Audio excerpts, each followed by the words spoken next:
Lithi ke ukushaya izandla akuvumelekile. Angithi lelo verse ngakaliveza. Bekathi wazwa ilanga lekhona ke mina la. Lelo verse ngakaliveza. Uzongathekisa ngathekisa. Hayi sesisoyifaka kwesibili okungcono simlinde ngoba manje bezoshaya isikhathi. Ngaso ke lana kwesibili. Ngoba phela uma ngiyazi bathi akukhithwa kuculwa ngeBhayibheli. Manje ukuthatha blo. Yeah, Makuse, it is well. No complaint. Njani mfethu? Siyaphila. Thank you. Thank you. Siyabingelela sesiright mama. Right. Okay. Siyabingelela bazalwane egameni lika Jesu Kristu waseNazaretha. Sibonga uNkulunkulu kakhulu ngaleli thuba asiphe lona namhlanje. Igama lami ke ngu-ST wakadlamini. Sibonga uNkulunkulu kakhulu umntwana kaNkulunkulu osindisiwe. I'm the child of God. Thank you so much. This is a Christian platform. If umzalwane ke ngiyakuqinisekisa ukuba usendaweni eright kakhulu. Siyabonga kakhulu bafowethu uNkulunkulu ke makanibusise anifihle nonke lapho emakhaya. Thank you so much for tuning in egameni lika Jesu Kristu. This is a Christian platform ke kuyinqubo yethu ke la ikhaya. Before we start the show siyasicela enkosini ngiyazi ukuthi kokunye bathi hawu. So we pray before we even come here. You know, prayer it's a life of a believer. So we pray off cameras, we pray on cameras. So angeke ukuthi wena uthandazile endlini usuke esontweni ebese hayi ngoba ngithandazile endlini angeke ngisathandaza mase ngisesontweni. No, it doesn't go like that. You pray anytime mawuthola i-opportunity. So njengoba ngishilo ke, this is a Christian platform. Sibonga uNkulunkulu kakhulu. Thank you so much bazalwane egameni lika Jesu Kristu. Namhlanje ngizofisa ke sibuke isifundo sebandla lika Kristu. Isifundo nje sebandla lika Kristu. Isifundo sebandla according to the Bible. Mhlawumbe ngibeka kanjalo, according to the word of God. Sibuke imiso zebandla njalo zonke lezi zinto lethu. Masikhuluma ngebandla sisuke sikhuluma ngani njalo. So siyabonga kakhulu sizongena kuyona. Today I'm joined by ubaba umpostoli Umbatha esinaye la namhlanje. Before we start ngicela ukuthi ke sithandaze. Baba wethu ingcwele siyabonga egameni lika Jesu Kristu waseNazaretha. Udumo nezibongo zonke namandla kungokwakho. Sibonga umusa wakho Nkosi osithande ngawo uNkulunkulu wethu ingcwele ngegazi lakho in the name of Jesus Christ. Siyabonga baba wethu namandla ukusinaka uNkulunkulu sinakekele ngalolu hlobo ngegama lika Jesu Kristu waseNazaretha. We pray God uNkulunkulu wethu ingcwele, this conversation uNkulunkulu wethu ingcwele fully dedicated unto you God. uNkulunkulu wethu ingcwele, drive it the way you want in Jesus mighty name. Amen. Amen. Baba mpostoli ngithatha lithuba ngikubingelele ngikwamukele. Siyabonga. Amen. Niyaphila? Siyaphila ngizwa wena. Baba mpostoli siyabonga kakhulu. Ngiyakhumbula ukuthi sashutha nini unyaka ophelile mangaphazama. Mhlambe. Yeah, unyaka ophelile. Yeah. Sike sikhuluma nje. Sasikhuluma ngani? Kwakuyisifundo indaba yebandla. Akasikhuluma indaba le yenkolo le yamaNazaretha. Oh yes. And then ke gift ogijima nawe lapha na. Hayi ngabona sindidulana namaNazaretha. Didulana namaNazaretha ke le why. Basuke balwe kanti akuliwa. Now that we are ngithi ufuna phela ba defend ukuthi cha mawuthi kanje kunje. Yes. Bayichaza nabantu bezwe abayichaza nabantu bezwe ukuthi lenkolo yabo injani ngokweBhayibheli ke ngendlela abayiqhuba ngayo nje iswakala ungavela uqhamuke inhlamba. Mase ngikhumbula kahle mina ezinye zezinto imhla sikhuluma ezinye izinto ezaqhama kakhulu kwakuyilento zokhololo impulampula ama-ring Oh yes asingaqonde kuyo le sasingaqonde kuyo le yes hayi igcina isiyibhutshukela nje kodwa sasikhuluma about lezi zinto lezi zokugcotshwa njalo zonke lezi zinto but ke siyabonga kakhulu niyaphila kodwa mpostoli siyaphila kakhulu siyabonga kakhulu mpostoli ukuthi usivakashele once again ngithemba ukuthi ngalesi sikhathi wayiqala lento ye-podcast engangiqala wawungakazi uzuyewinye i-podcast wawusiza uqala nqa sibonga uNkulunkulu kakhulu ngokuthi uNkulunkulu akumise njalo sibonile kakhulu ama-teachings uNkulunkulu ebesifundisa nje kakhulu ngawo through wena through my brother i-platform ka-Gift because waqhubeka nayo ngendlela emangalisayo sibonga kakhulu mpostoli ukuthi ube yi-voice yebandla ube yi-voice yebandla emphakathini ukwazi ukulumela ibandla njalo kuzo zonke lezi siyabonga kakhulu mpostoli but namhlanje ngizofisa esikhulume about ibandla likaKristu ikhona enye insizwa ezosijoyina kodwa nje ngokuhamba kwesikhathi nayo ithi ibuye ebandleni likaKristu kodwa ngithema ngilalela ama-doctrines wabo ngibona angathi awafani naleli bandla leli likaKristu engilaziyo okay izinto ezihlukile khona elizinto njengokuthi bona bayishaya izandla kanti mina ngale ngiyazi ukuthi izandla nje azinankinga abayidlala i-keyboard mina ngiyazi ukuthi ngalana i-keyboard ayinankinga njalo so ngizoyifisa lensizwe ukuyibiza ke sizwe ke bona ngokwebandla labo ukuthi yini le futhi bayi-backup nange-scripture ke sizwe ukuthi bame phepha mhlawumbe masikhuluma ngebandla lempostoli ukuyindlala nje lento yethu basikhuluma ngebandla nje likaKristu mhlawumbe singakhulumi ngesonto i-ministry masikhuluma nje ngokuthi ibandla likaKristu liyini ibandla angibingeleleke kuba ekuthiwa abalaleli yebo bonke egameni lenkosi uJesu yebo ukuqonda ngqo embuzweni ibandla lingumzimba kaKristu okay ingakho abantu abaningi bathi siwumzimba ngoba uma uchatha ibandla umzimba kaKristu usuke ukuchaza ngokwezwi kodwa kunebandla elaqalwa uJesu ethunywe uNkulunkulu ukuthi azokhulula abantu bese beba kuleli bandla lakhe mhlambe mangaqhubeka ngithi ukuchaza yes angithi uma ungabheka angithi iqale ngokweprofito shuthi ngesikhathi uNkulunkulu ehamba noIsrael ila uIsrael wafika la uIsrael faila khona uNkulunkulu mawubheka incwadi kaJeremiah chapter 31 verse 31 uthi ngesikhathi behlubukile behlakazekile bengasayiso okwesho makasakwenza konke okwakwenziwa ebandleni lakwaIsrael abantu betkhonza obhalinya yonke le nto abakhonza nenyanga lemoon bakhonza yonke lento uNkulunkulu wayesethumela umprofeti uJeremiah ukuthi abachazele ngoba uNkulunkulu akenzi lutho iBhayibheli lithi akenzi lutho engazange azise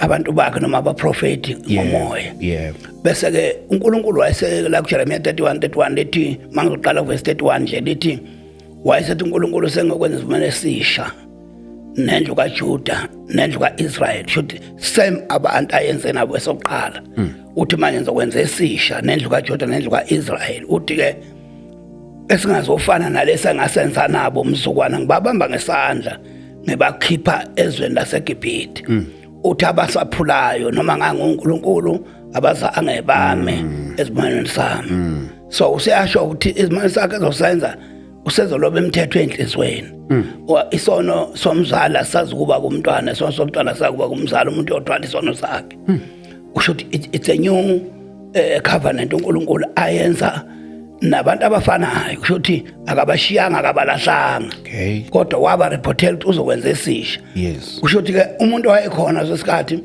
kwakufuneka ahlale eqaphelile ukuthi sisiphi sithini sesifikile yini though ke vele noma ke kuningi okwaprofeta ngithi kwaqhamuka abaprofeta aboIsaiah bathi intombi izokhulela izandodana eqala igama lo Emmanuel kuningi okwenzekile ngesikhathi kuprofetwa Yes. kodwa engathanda sigxile kuyo so isiprofetho lesisithi uchapter 2 incwadi kaIsaya sithi intaba sithi izwe labona uIsaya indodana kaAmos ngoJuda neJerusalem uthi ke intaba endlu kaJehova yophakanyiswa esiqongweni sezintaba iphakame esiqongweni sezintaba ithi ke iphakame kunamaqhuma uyachaza ukuthi isizo zonke zogobhozela khona kuningakushilo ke kulapho kodwa esikubamba ukuthi uthi intaba endlu makuprofeta ngentaba endlu kaJehova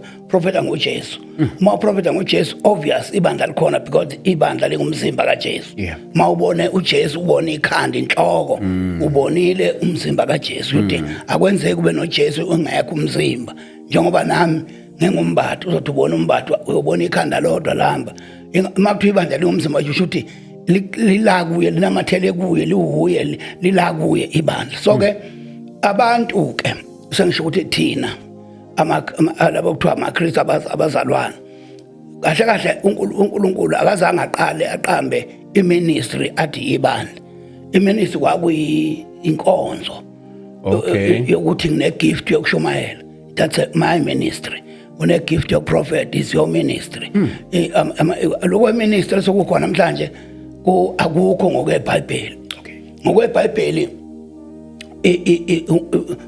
isiphiwo somuntu ophakathi ebandleni osebenza ngayo ibandla iumbrella yethu sonke lethu senzo bese lapha khuluma khona athi intaba endlu kaJehova yophakama uJesu loyo ubonakala yena noMika usho njalo bese into mhlawumbe engayithanda ukuyifunda nje la ungaba ile ncwadi ngoba yena kukhona ufuna sifundo okunye sibuzo ukuthi okunye sibuzo siye straight embhalweni ya lapha ku iBhayibheli likho kule onala yes ngoba uma ngabe umbhalo uthulile ukukhuluma mina kuba inkinga enkulu ngifuna ukukhuluma ngokuthi ke lencwadi kaDaniel 2 44 umehluko ke ofuna ukubonakalisa ukuthi umuntu sakasekho kulo ibandla likaKristu la likaqala ibandla kusaprofeta Daniel 2 verse 44 ungakwazi ukungifundela ngizofunda lapha uDaniel 2:44 ngithanda ukufunda le verse ngizoxubanisa noIsaya ezinsukwini zalawo makhosi uNkulunkulu wasezulwini uyakumisa umbuso ongasoze wachithwa nobukhosi bawo kungaye kushiyelwa kwabanye abantu le nkulumo nje ukuqala uDaniel uchaza iphupho elali xube izinto eziningi ezayisho uNkulunkulu ngesiprofeto esibona uIsaya ulona uDaniel so uchaza lento ukuthi ke uNkulunkulu ngalesi prophet azona lento ayibonile uthi ke incazelo ethi insukweni zala makhosi uNkulunkulu wezulu mayebona itshe lisuka entabeni angithi ubone itshe liginqika lisuka entabeni lifike liphithisa isithombe liphithisa konke laqeda konke laselikhula ke lona laba intaba enkulu that is ibandla lika Jesu lelo umbuso kaKristu lo kodwa usethi ke ensukwini zala makhosi uNkulunkulu wezulu uyokumisa umbuso ongayi kuchithwa 1 futhi lokho ufuna sazi ukuthi masikhuluma ngombuso ongayi kuchithwa uyi1 ibandla likaKristu umbuso kaNkulunkulu mawukhuluma ngebandla likhuluma umbuso ila uNkulunkulu ashaya khona umthetho la uNkulunkulu akhuluma khona athi akwenze ukuthi kwenzeka akakhuluma uNkulunkulu noma kubani kodwa uNkulunkulu ukhuluma ngebandla ukhuluma esebandleni ekhuluma ngebandla lakhe umbuso akhuluma ngawo is a church uthi ke uzowumisa ensukwini zala makhosi uthi ke lo mbuso ayikuchithwa okokuqala akekho umuntu ongalawazi ukuchitha number 2 ayikushiyelwa kwabanye abantu shothi ngamanye amazwe uma ukhona lo mbuso yoba umbuso onguna phakathi enkosi yawo i1 kuze kube phakathi kuthiwa mayithi ayikuchithwa phela ukuchithwa kombuso ukuchithwa kwenkosi esuke ibusa kulo mbuso mayisusu ubekwe eceleni ubekwa enye so le kulombuso inkosi iyinye kuze kube phakade naphakade inkosi yakhona inye uthi ke kuyokwenzeka ensukwini zalawo makhosi futhi akuyikwenzeka ekhathini ayikude wayekhuluma ngesikhathi echaza leli phupho into eseduze ukuthi uNkulunkulu yomisa umbuso ongayikuchithwa uthi ke ngicela uqhubeke kancane. Qhubeka. Okay. Mawuqhubeka uthi njengalokho wabona itshe ukuthi la qheshulwe entabeni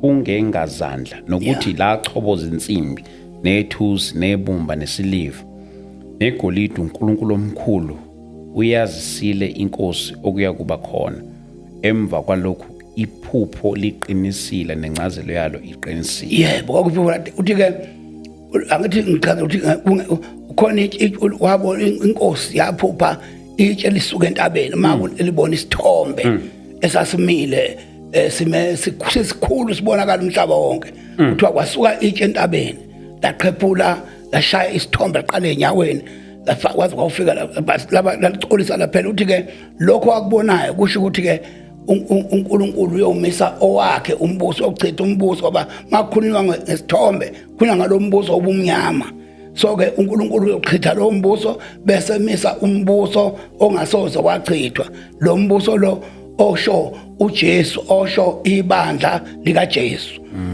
into eyenza ukuthi ke leli verse lithi ke awushiyelwa kwabanye abantu should we cannot kufa inkosi kube khona enye inkosi. Number 2 lo mbuso okaNkulunkulu ingakho kwavela omunye umuntu othi alihambe ibandla lo register. Yes. Saba nenkinga ke thina ukuthi mayetha lo register ungayiregister ni property yomunye umuntu ngoba if ungiboleka imoto uthi angidrive noma ngathiwa ngihambe ngoyiregister ufuna ngiyibuyisele kumnikazi ayo-register yena ibandla likaKristu ngeke ulithalwe lamabhuku uye nalo lapha kuhulumeni walomhlaba ngoba ibandla umbuso omkhulu phezulu kwemibuso yonke ngeke uthathe umbuso omkhulu ufake phansi kombuso omncane.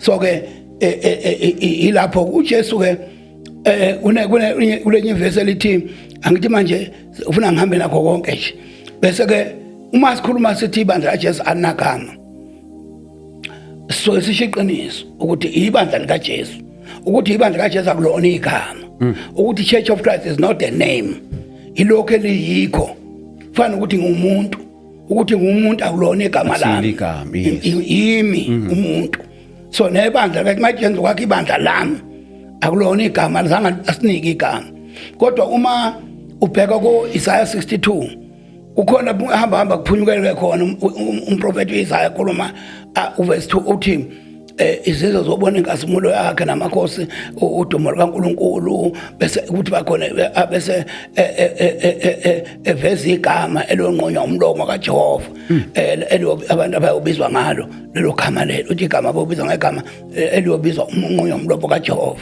Uma sicheck iBhayibheli liphi igama uNkulunkulu wakwathi abantu ababizwe nganoma athumele emhlabeni igama likaJesu kuphela. Ingelosi uGabriel encwadini ka Luke chapter number 1 uverse ka26 lithi iBhayibheli ingelosi yathunywa uNkulunkulu uGabriel weza emzini waseNazaretha lapha khona wafica intombazana khona ogama lo uMaria wasekhuleka ethi wena ubusiwe esifazaneni ufumene umusa uzokhulela uzandodana bese nayo into ke uyiqambe igama ukuthi uJesu akucabanganga uMaria njengathi mawucabanga uthi ingane yakhe usibusiso uyayicabangela ngoba ujabuliswa yilo kodwa la wayengena choice yokuqamba igama ulona uMaria ngoba la wakuse uMaria yedwa lapho uJoseph wayengaka involve kuthiwa iqamba igama uthi uJesu kuthiwa ke mayiqhubeka ke kuthiwa bamkhulu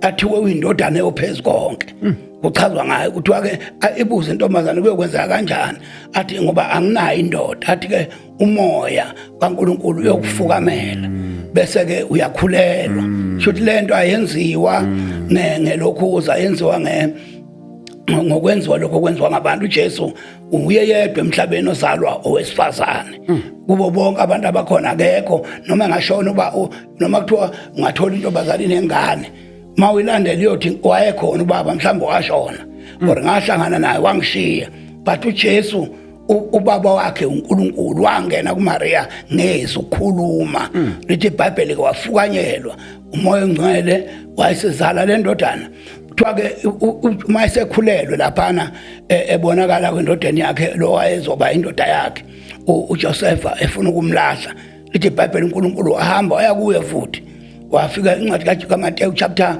1 evesini ka18 to 21 lapho uthi ke uma ekhuluma ukuthi ke echaza ukuthi ungamlahli umkakho uMaria wena Joseph ungamlahli uMaria uthi ungasabi ukumthabatha uMaria umkakho lokho akukhulele kungomoya ongcwele usethi uzokuzala ikhaya uphinde uyamtshela nolokhu uqala ukutshela ulo uMaria yedwa manje setshela uJoseph emqinisekisa akahlala aqhubeke ahlale nolokhu zakakhuleliswanga enye indoda kodwa ungowamoya ongcwele usethi ke yoza le ndodana azoyizala uyoqanja igama layo kuthiwa uJesu sethi ke uJoseph uthi le ndodana kuthiwa uJesu ngoba uyena osindisa abantu bakhe ezonweni zabo shuthi uJesu ezalelwa uzosindisa abantu ezonweni abasebenazo ngoba abantu kusukela ngesikhathi beqala bedla umuthi ensimini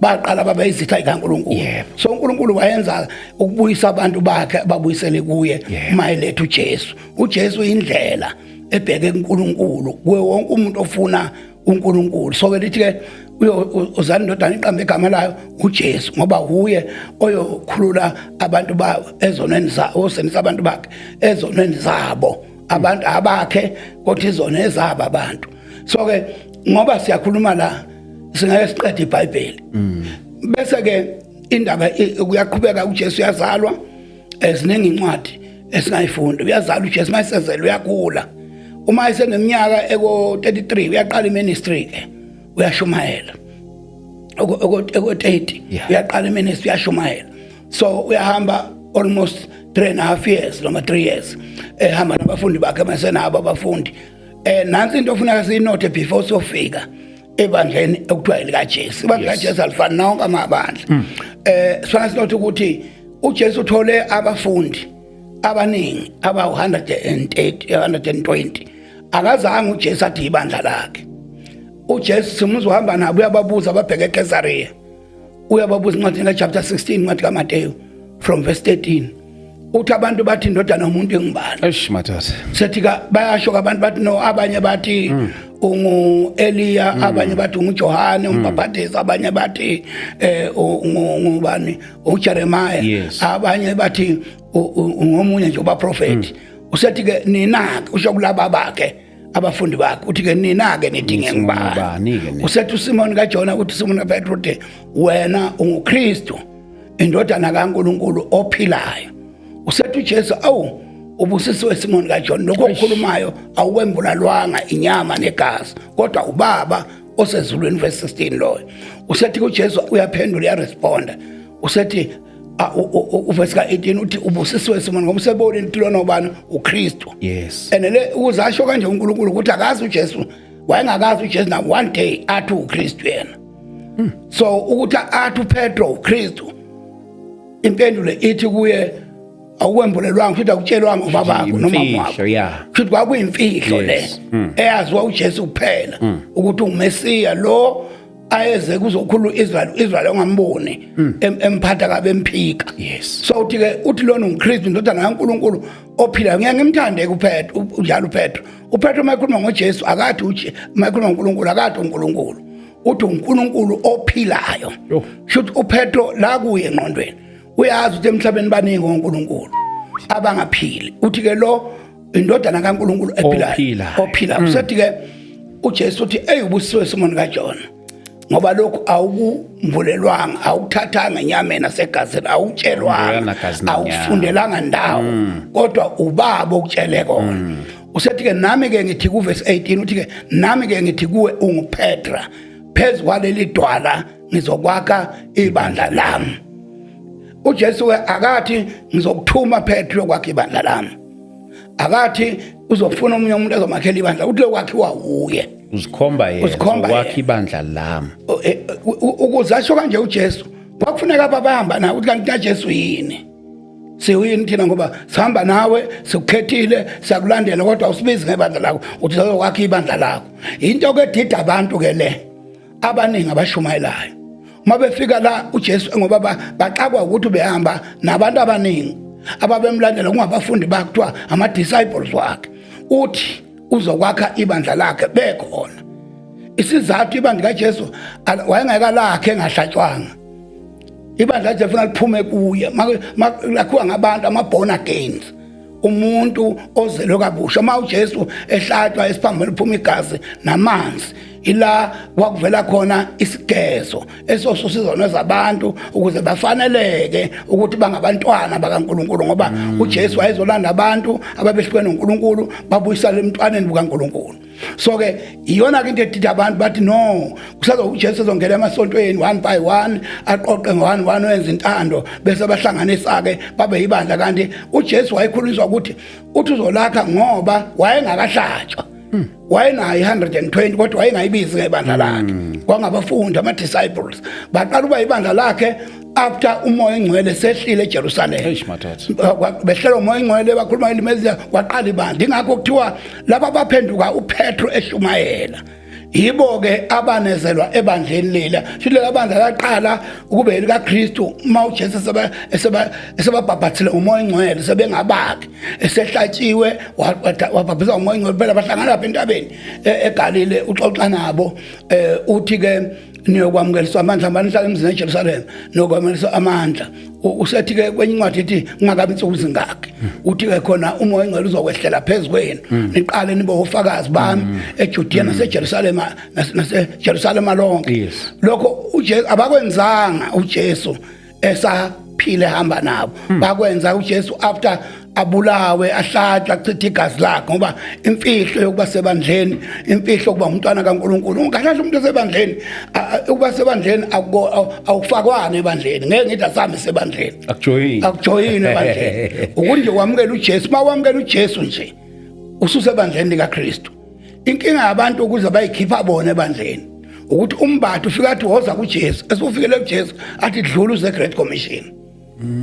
Ngesikhathi sekwedlula Great Commission usunelinye ke igama manje uyisuse wena kuKristu wasifaka kwenye icategory singayazi izothini lelo umuntu uyathandaza afakazi usikisiwe kodwa akasekho la kufuneka agcinwe khona. Ingakho uzenzo Thulo emevesini ko41 mabephenduka ethi kwaphenduka 3000 ushumayela uPeter kuthiwa ke uverse 42 uthi uverse 41 uthi benezelwa ebandleni yini ukunezela kusho ukuthi oPeter akazange aqala. Ingakho amabandla onke amaningi anama-founder that is why sithi sebandleni basemasontweni aba abantu.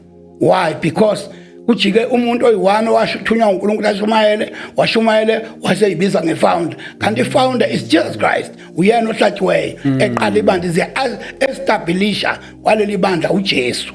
So mase kunenye indoda ethi yona iyi-founder that kusho ukuthi akuseyona leya seyisukile uzobona mayethi uyi-founder soqala ubona imithetho engaveli eBhayibhelini engahambisani nebandla uJesu alakhayo. What if mhlambe nayo isambulo esinikezwe inkosi ukuthi anikeze lelo bandla igama?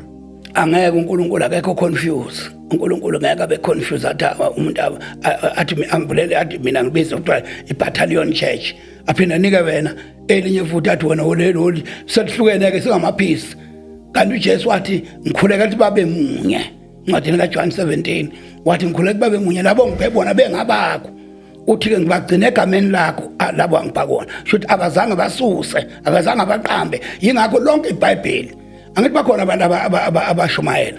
No Peter bashumayelile. Nalona uthiwa kashumayela nguMartin Luther mawubheka washumayela uMartin Luther abantu hayi Martin Luther man ulo Matthias lokuthiwa Matthias lo wakhethwa ngonkatho. Oh yes eBhayibhelini yeah. Uthiwa akazange enze lutho because akubhalwanga lutho ngaye. Kodwa mawenza iresearch uyabona ukuthi le ndoda yasebenza kakhulu very hard ngoba khona abazalwane abanezelwe ebandleni ngaye. So inkinga ukuze umuntu kuthiwa akekho ebandleni akuyona into enkulu into encane abantu abangayiboni ukuthi ushumayele ngegama likaJesu mawuqeda umuntu uthi i-battalion church sengelakho selithatha ngesbriefcase ubabiyela abantu uba mhlambe bagqokisa mabagqokisa abangabagqoki lento leyo isidala ukuthi abantu basusile kulona bese kuye wababeka la kufuna khona wena is not a revelation ayikho revelation ephambene nezwe likaNkulunkulu. If the revelation iphambana nezwe akuyona kaKristu revelation leyo eyomunye umuntu.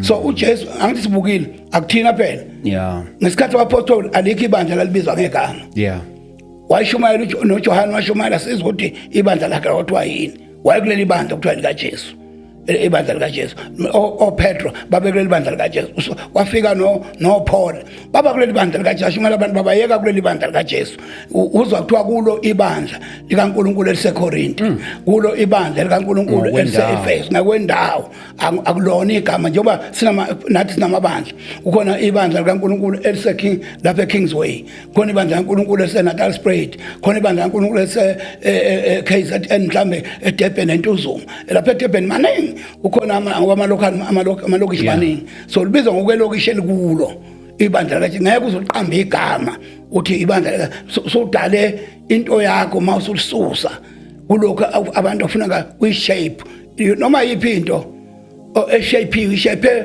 ngokwendlela efanele ihlale yiyo mase isuke kuleyo shape yayo akuseyona sefana nayo ingakho banelungelo elikhulu kabi abaqali bamasonto ukuthi enze noma yini esontweni uzokuthiwa namhlanje baphosa amanzi uzokuthiwa namhlanje bashange oil namhlanje benza into ethile yo ayicabanga nje ayenza akanandaba so ke la sibhayindwa iBhayibheli ukuthi uma sikhona sizwa nje uma ubheka incwadi okay kuthiwa ke benezele ebandleni kuthiwa ke baqinisele isifundisweni sabapostoli kuthiwa uverse 42 ngathi nezenza baqinisele isifundisweni sabapostoli nasekukhulekeni nasekuhlephleniseni na yonke into eyenziwa apostoli kuthiwa babethandeka kubantu bonke inkosi yenezele ebandleni imihla ngemihla abasindiswayo namhlanje sidila nama problem empisi abantu abashumayela befana nathi kodwa bengashumayeli ngentando ngendlela ukuthi bafuna ukwenza umuntu abe lokhu uNkulunkulu afuna abe yikona bafuna ukudla ngendlela errong ngoba phela umuntu somphango ukuthi wakhe ikhampani yakho uzwa lapha yonke into engasho iBhayibheli uyayisho umuntu uqala ibandla likabani lakhe laqala kubantu mayithi uJesu ngizowakha ibandla lami la eJerusalem laqala ibandla ingakho uma ungabheka Sunday ekseni ngelinye ilanga uJesu avuka ngayo Sunday avuka ngayo ekseni unamadoda awu2 nje engivama ukukhuluma ngawo lamadoda awu2 aexcela emgwaqeni ayihamba ngendlela abantu behambile ayihambela kancane aphuma eJerusalem complain ukuthi lo muntu lo ebesithembele kuye owasitshela ukuthi uzovuka kuze kumele babuke iwashi kuze isikhathi asimboni kodwa wayishilo ukuthi ohlangana wapi eGalile bona bamfuna emgwaqeni abakafika indawo uJesu wabona hayi man abantu laba bastakile bastake emqondweni bastake ekuhambeni balate ukufika la kufanele bafike khona wabuya uJesu wazohamba nabo it was Sunday avuka ngayo kulokhu 2024 emavesini kuphansi ko13 kuya ko20 ko45 48 uthi ke ngithanda la ukunqamula ukuthi mayifika kubo bekhuluma kanjalo uJesu wafika ngiyangithi ke umuntu uma elahlekile akabe sabona uma sekukhona into lento akhala ngayo seyifikile umuntu ojayela ukhala noma seyiphethe indadi akhala ngoba akasabona ukuthi anganayo isandleni akaboni nalabo abafundi abawu2 babecomplaina ukuthi akavukanga asothini ngiyabona sothini kubantu esikhulume kubo wavela uJesu weza kubo ngoba wayibona ingozi ukuthi bazojika bahambe beshumayele elinye ivangeli ukuthi uJesu akavukanga so wahamba nabo ke endleleni before hamba nabo uyabalalela bakhuluma usethi nikhuluma yini le enikundabazini lezi enikhuluma ngazo kangaka madoda bavele bacasuka ngoba unjalo uma umuntu elahlekile uyacasuka bathi uvelaphi wena ongazathi izindaba ezinkulu kangaka ukuthi bekunomuntu bachaza ukuthi babethembele kuye kodwa manje bheka kuzobe lesikhathi akalokho lakavuka uJesu ayithulela futhi bathi ukhuluma ngoba bamhasha babahasha uhamba nabo uma sebefika la eMaus ufuna bangene khona uJesu wenza ngathi uyedlula lethi ke iBhayibheli wasebemcela bathi hlala nathi ngoba wase umnandi ukukhuluma kwakhe hlala nathi ilanga selishonini kuthiwa ke mayisehle sengiphambili kakhulu kodwa kuthiwa ke ma bekhuluma bedidekile wabavula ingqondo qala ukuba baqonde imibhalo ngoba indaba yomKristu isembhalweni ayimcabangweni kuthiwa wavula ingqondo baqonde imibhalo wayesekhuluma ke ethi kulotshwe ukuthi ngayehlupheka uKristu avuka wafike ngosuku lwesithathu kushunyayelwe egameni lakhe ukuphenduka nokuthethelwa kwezono uqalwe eJerusalem njengoba benza abapostoli ukuthi ma ivangeli iqale khona kwaphenduka 3000 yangena yanezela ebandleni so ngifuna ukuza lapha ke ukuthi indlela eyongena ebandleni kwamukela nje uJesu kuphela okuningi lokho sekufaka usoze ukukususa so uqala manje uba sebandleni kaMbatha nasebandleni kaJesu kwenza kanjani ngenza kanjani lokho bese mabandleni amabili ngesikhathi esi1 ngeke kwenzeke yes so ngifuna ukuthi ke lapho ke iqala yobona kunje emhlabeni namhlanje kushunyayeliwe kahle kahle emhlabeni kodwa abantu bashumayele intando yabo bagcina abantu entandweni yabo lokho kwenza ngathi ibandla likaKristu lincane kahle ligcwele ibandla likaKristu abanye babethunyiwe ngenxa yendlala nami nje ngake ngasuka ngihamba ngoqala iGreat Commission ngibona hayi man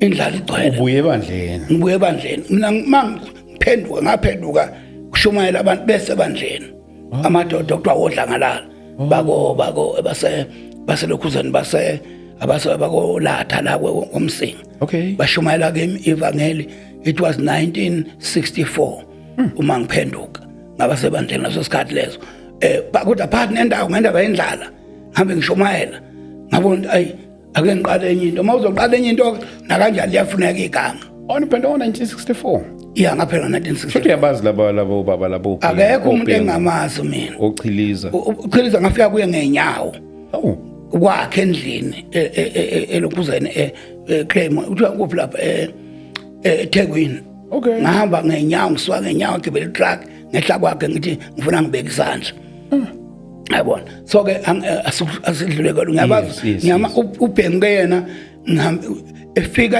eKatlehong ithi sasikhona lapho lokho nami ngisayimembe ebandleni nje wafika eKatlehong washunyelwa eKatlehong ukwakhiwa lebandla lapha esibhedlela lakhiwa ngikhona lapha eKatlehong lapha then ukushona kwakhe 1985 if I'm not mistaken 85 yeah 85 ngaye emncwabeni wakhona so ke ngiyabazi kakhulu umuntu engimaziyo kodwa hayi kahle uchiliza ngiyamazi kodwa hayi kahle kodwa laba bawu2 ulona ubaba bana seFaith Mission washo ubhengu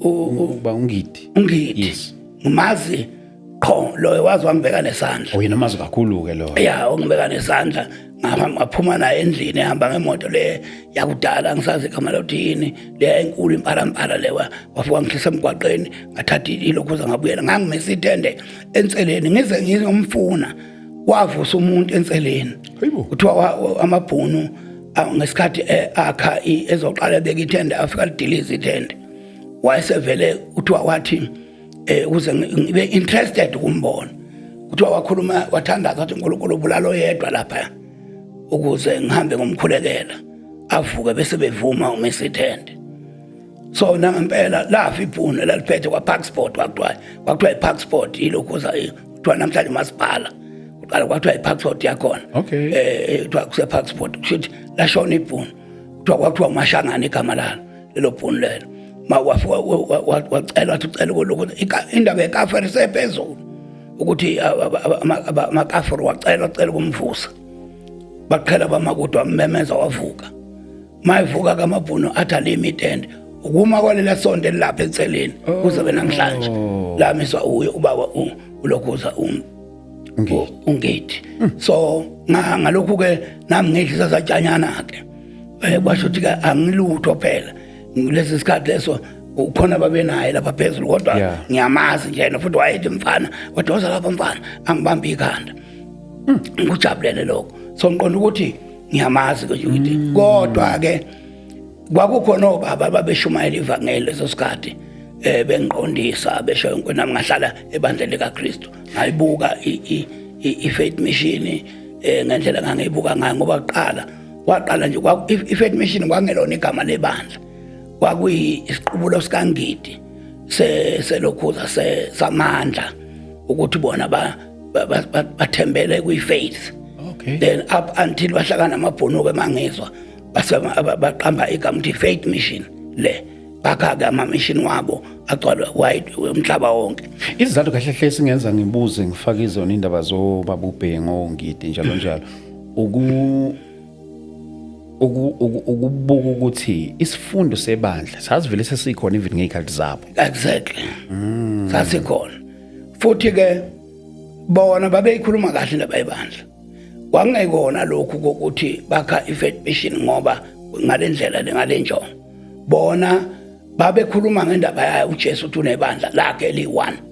Mawube almost bonke no uyabona wayezekhala inyambezi bawubhenga ethi ngiyazi uma sengifile kuyoqhamuka ontabadilika bathi benze lokhu nalokhu yabona. So nangempela washona yaqala i-Assembly of God yaba yisonto.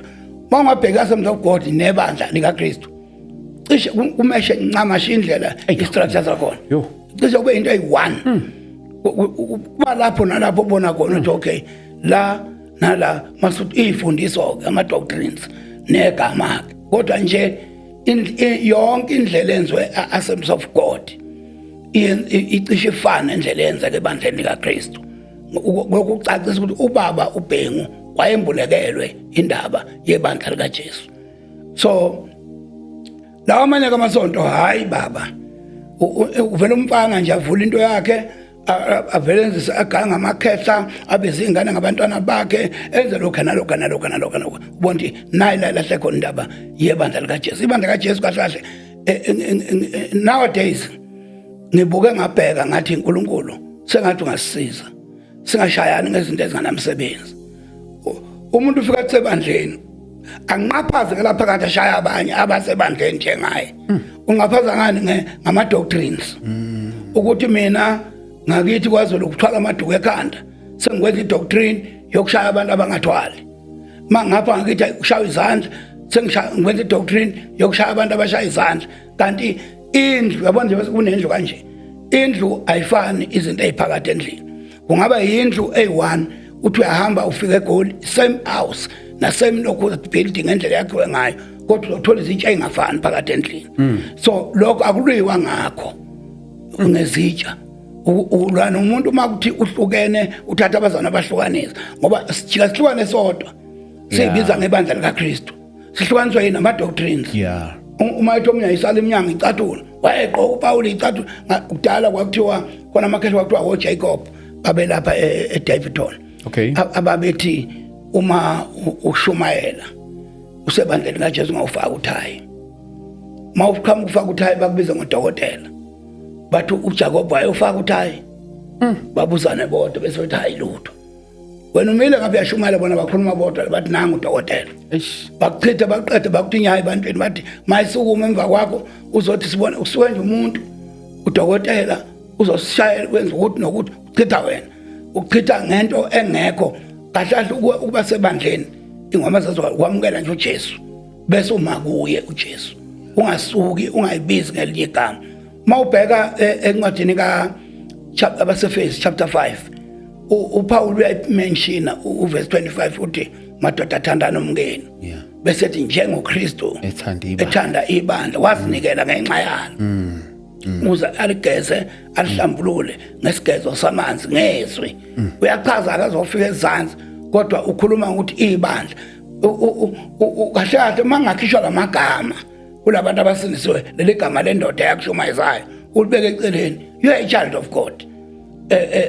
Ngoba okwenziwe kimi yabona ke inkinga ifike bekhona ungabikho ndawonye kwethu. Abanye babeli uthola abanye baphathwe egameni kayise lentwana kaMoya Ingcwele.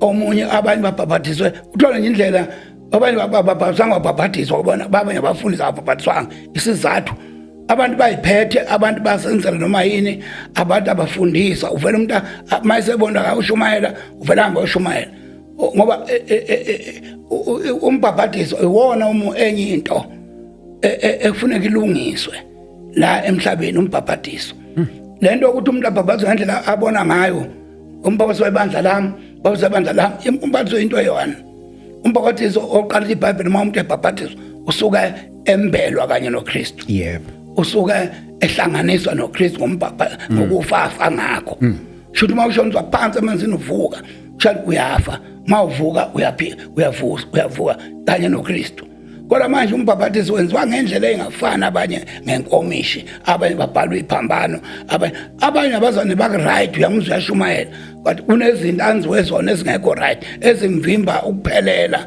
ekutheni ungumKristu so lapha uncwadi ka-3 chapter 3 incwadi kaTimothy uthi sengiyagcina kule chapter 3 uverse ka 14 uthi uPaul uthi ngilobela lokho wena Timothy uthi ngizoza kuwe useRome leso sikhathi uthi ngizoza kuwe uthi kodwa mangilibele khona uyokwazi ukuthi abantu bamele ukuhamba kanjani endlini kaNkuluNkulu eyibandla insika nesisekelo seqiniso so usuyabona ukuthi akaze uNkulunkulu akalazi ibandla lami umbatha waze lika Jesu akazi umbatha abe nebandla kuba umbatha akaze ahlatshwe la abantu abadlala khona izinto eziningi ukunganaki izwi ukunganaki iBhayibheli uma sonke singanaka iBhayibheli we are all a Christian abantwana bakaNkulunkulu ngoba ukuba umntwana kaNkulunkulu akusikho ukujoyina isonto elithile ukuthi wamukele nje uJesu masu into eyenza ke singakhulumi ilamagama inkingi ilamagama lamagama mayengasuswa nje esinye isifundo engikhumbula kahle ukuthi okay mhlawumbe ke ngithi kunale doctrine yo spiritual father ebandleni lika Kristu kakhulukazi ngapha kwamzimba yangena asiyazi thina leyo nto leka spiritual father asiyazi sazi nje ukuthi umuntu uba umzalwane ngoba lento ka spiritual ayinayo inkinga yona inkinga edalayo ukuthi nganzi wathi ngu-spiritual father sami ila ufuna ngidle ngikudle uzophele njani ekhaya ngikudla ngegama elithi ngiyakusala I'm your spiritual father awuyena spiritual father sami awuyena umsana yami mawunganikeli kimi awuyena isana yami mawungagoqi kimi so into zabantu lezo ke zaseyintweni zabo mawufuna la ibandla nje isebenze umuntu emukela uJesu simkhomba kuJesu wonke umuntu lapha kuyakhonza shuthi lapha ukuthi lapha nje hayi into zakho zilapha kimi angeke uqaqeke izinto zakho ngakukhulekelanga hayi mina ngazi ukuthi bangokuthatha apha abantu lokho umuntu oqaqa izinto uJesu sonke masishunyayo siza kuJesu azikho izinto uNkulunkulu zomuntu ayibeka kumuntu it's a mistake enkulu efika iqale ukunje phela uyamhlonipha umuntu noma umuntu omdala iBhayibheli njalo inhlonipho ke sihamba phambili ebandleni kodwa umhloniphi ukuthi uyakuzala uhlonipha ukuthi umuntu omdala uhlonipha ukuthi umuntu kaNkulunkulu uhlonipha ukuthi sikhonza uNkulunkulu ophilayo lokho uyamhlonipha umuntu kodwa akekho umuntu ofika aboshwe athethe ibaliso ukuthi uzalwa yimina mina nje baningaba abantu mina ngabe nginenqwaba yabantu abathi spiritual father ngoba most abantu abaningi kakhulu abakhona lapha mina ngisela abantu abaningi too much but angiqamanga ngoba angaze ngibhayinda abantu akaze ngifaka abantu phansi wami umuntu uma ngishumayela ngimyeka uKristu okweshumi ke okweshumi kanjani kusho ukuthi siyakhipha yini nje ukuthi nje angithi phela ma spiritual father enye into mhlambe confirm nokuthi ngempela uspiritual kumele nginikele okweshumi cha wena cha okweshumi phela thina okweshumi kwakuye uyabona iBhayibheli lithi iBhayibheli okweshumi ukuthi kwaqala kuAbraham kwakungeyona inkinga kwakungafundiswanga futhi kwakuzange kwakhiwa isifundo sokuthi nikele okweshumi Abraham wazi ingakho kuthiwa uyiswa amakholwa zonke into ezinto eqale kuye enhlizweni engayalwanga na uNkulunkulu ngasho uNkulunkulu ukuthi hey Abraham asizwa ndawo kodwa Abraham uthi iBhayibheli ngesikhathi ehlangana noMelkisedeki uMelkisedeki wanikela ngesinkwa nangewayini kusho Abraham kuthiwa wambusisa uAbraham before amanga la ukuthi ubusiswa makhipha kweshumi u-Abraham akanza kanikanga kweshumi iqala wayesebusiswa kodwa u-Abraham wakhipha kweshumi nje lona wambusisa u-Abraham wayesekhipha kweshumi akazange abusiswe kuqala akusho ukuthi uma ukhipha kweshumi uyabusiswa kodwa u-Abraham wakhipha kweshumi engakambusi esembusisile uMelkisedeki so wayesethi ngokhipha kweshumi ukho konke enginakho wamnikeza uMelkisedeki kuhle nondodana wakhe uJakobe naye wathembisa wathi mangibuye hambe kahle ukuya le kwamalume mangibuye ngokuya ngikhipha kweshumi la wabeka itshe waqamba igama ithi Bethel then wathi ubuya ngizonikela kweshumi la which is not wrong but manje lokweshumi la kufika kube inkinga khona kuhamba mase kufika kuqala izimene sakwa-Israyeli sabantwana ba-Israyeli wayesethi uNkulunkulu edeclare kwincwadi kaLevi bani kodwa uverse 27 okay bani 27 ngisho khona manje kusho ukuthi uthi uNkulunkulu ngibanikile noma ngimnikile uLevi konke okweshumi uma uNkulunkulu esedala izimane sisho akashongo lutho ngokweshumi so mina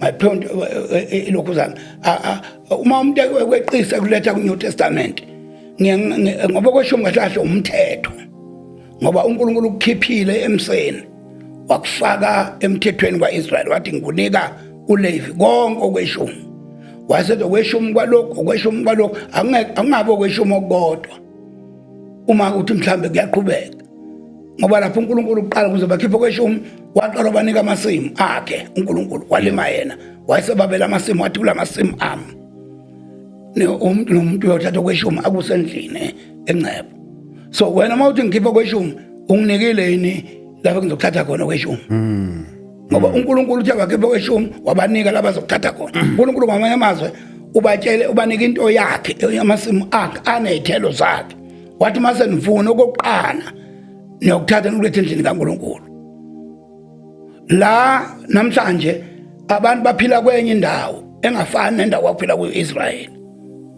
thina siphila kwindawo mhlawumbe uhleli lapha nje uzama ngendlela ozama ngayo so bese ngikuphoqa ngathi khipha kweshumi kukuphi kona ukhipha okweshumi kuphi ngoba okweshumi ngokuspecific emasimini ensimini oyilokhuzayo nase imfuyweni manje kwaba imali ngithi phela imali yeah manje ke imali ake ngithi ke mhlambe imali akushiwongo kodwa akazi uNkulunkulu akavela thatha imali athi mi bese ethi kule mali enginika yona khipha kweshumi akaza kusho so obafundisa ngokweshumi basafundisa incindezelo ebantwini ukuthi bagcinezela abantu ngama-tithes enebona bakukhipha indawo most abafundisi bakhipha kweshumi hlobo bakhiphisa ama-spiritual son wawo bona bese bangakhipha bona bakukhipha indawo mina ngakubalela amathiwa ngine-right yokukhuluma ngoba phela ngibuya kwilevel ephezulu yawo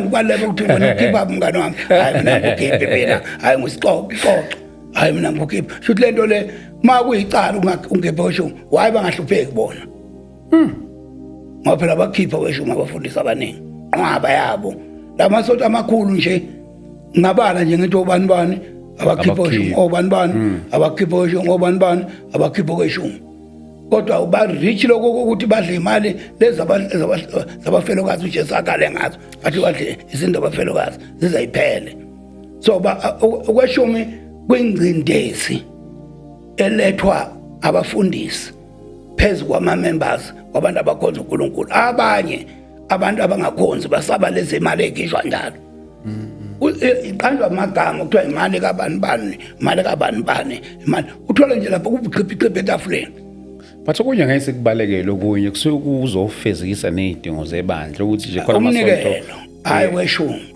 umnikelo ibandla liphila ngomnikelo umnikelo nje uyinafu ngoba uyabona uma ukholwa uthanda uNkulunkulu uma umthanda uNkulunkulu umthanda ngeke unganikeli uma uthanda uNkulunkulu uyabona nje kufana uthanda umfazi ngeke ungamuphi ukudla yeah ngeke ungamfunela into ezinto uthando lukhipha into oyifihlile ayikho into oyifihlayo uma unothando ukuthanda uNkulunkulu ubanikela ngamaplazi nje hayi ngoba beshingayiziwe ebandleni abapostoli bakhe amaplazi nakho umuntu wathi ngibana amaplazi bakhe banikela ukusuka enhlizweni ingakho ukunikela akube into esuka enhlizweni yomuntu ukuze umuntu angakhiphi asale ekhala futhi angatholi indawo thina abashumayeli namhlanje uvela umuntu ivesana elincane lithi umfelokazi wathatha amafutha wanikela ngako umprofeti awuthatha umhlanje ukwenza wofa umuntu thatha yonke into iphele kuphele konke ukudla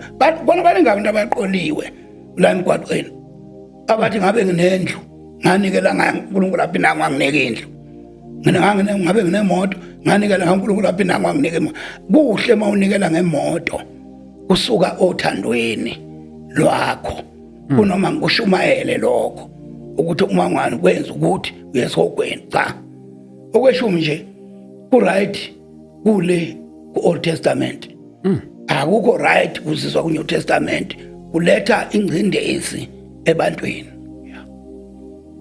yo bazalwane bami lapha ya nizwela nani sibuka indaba yebandla according to the Bible ngenxa yesikhathi sethu esilimited la bekusekuningi bengisafuna sikubuke oqala nje basingizwe siveza indaba yokweshumi ezinye zazo mhlambe nje kulama minutes asele mhlambe nje umpostoli nakulento yeziphiwo zikamoya yes ebandleni bizivuma iphiwo phela thina sikhonza ngazo iphiwo ingakho angiyena mina umpostoli ngegama angiyena umpostoli mina yabona akusisi igama lami ukuthi umpostoli igift leyo yokupostoli dingashumayela khona abaprofeti khona abavangeli le akuyona leadership yebandla iphiwo bese kuba khona ezinye iphiwo kuthiwa iphiwo zomusa ebandleni siwenza ukuthi ubani asikusebenza ebandleni sebenza isiphiwo uma uNkulunkulu ekusebenza isiphiwo sakho naso sebenza according to isiphiwo hayi ngoba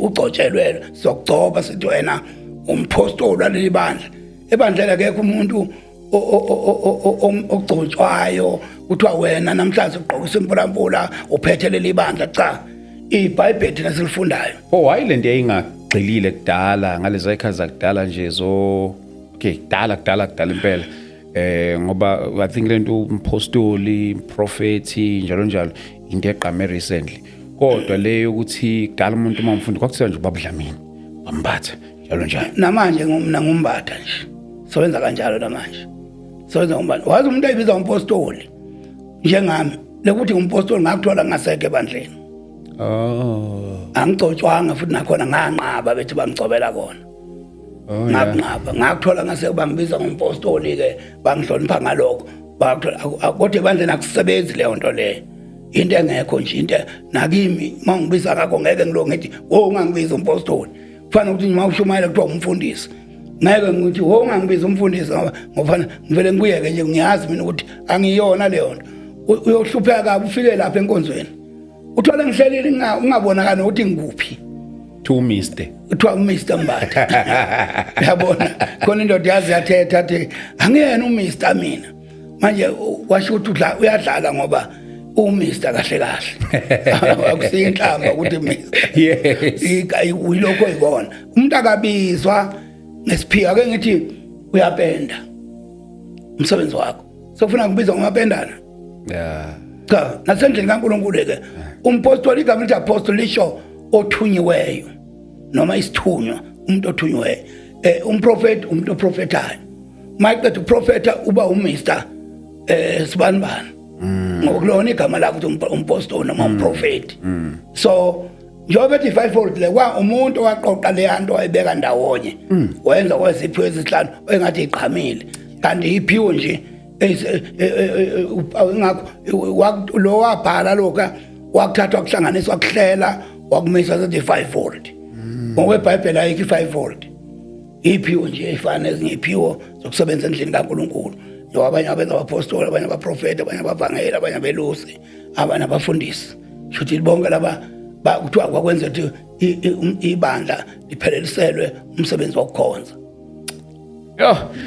bafowethu asibonge kakhulu yane ngenxa yesikhathi sethu ngiyacela nimpostoli ukuthi sibambe la for namhlanje khona insizwa esizoba nayo ke siyibuke indaba zebandla njengoba nabo bezibiza ngebandla likaKristu Ngiyabazi. Ngesibeza kusho bathini? Ngiyabazi ekhaya sikhonza sonke. Okay.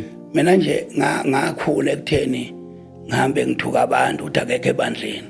Ngoba naku uqoka ibhruku elide kakhulu. Ngithi awukho ebandleni ngoba mhlawumbe ushaya izandla. Ngani izandla ezami. Zoba isono ngani mangishaya. Bakuthola kanjani abafisa ukuxhumana nawe mbuzo? Abaqasixhumaneni nje ngiyabathanda kabi. Yes, bakuthola kanjani? Oh, ngitholakala ku 082 Yes. 22 70 751. 082 22 70 751. Ngikhona la eGoli. Yes. Noma ngekho endaweni eyi1 ngoba uzothi mangizothi ngisethokoza uthi afike ethokoza ngangitholi mhlawumbe ngisejipi mhlawumbe kuphi amabandla amaningi la. Yes. ama asiwona ke thina ama branch.